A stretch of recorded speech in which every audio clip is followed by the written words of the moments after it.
অনেক ব্যক্তি যখন মারা যায়, ঠিক তার শেষ মুহূর্তের চেহারা দেখবেন মারা যাওয়ার একটু পরেই, দেখে মনে হবে যেন সে একটা খুব ভয়ঙ্কর কিছু দেখেছে। চোখ বড় বড় হয়ে যায় অনেকের, অনেকের মুখ একটু বেঁকে যায়।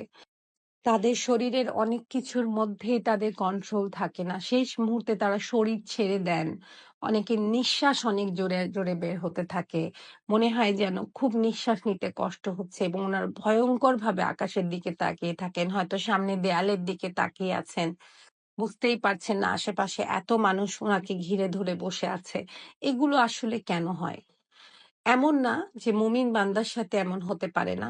মৃত্যু কষ্ট অনেকেরই হতে পারে বা মৃত্যুর সময় অনেকের চেহারায় অনেক রকম হতে পারে। কিন্তু বিভিন্ন ইসলামিক রেফারেন্সে যারা আল্লাহকে গ্রহণ করেনি রব হিসাবে, তাদের জন্য যে ভয়াবহ রূপ কবজের কথা বলা আছে সেটা যদি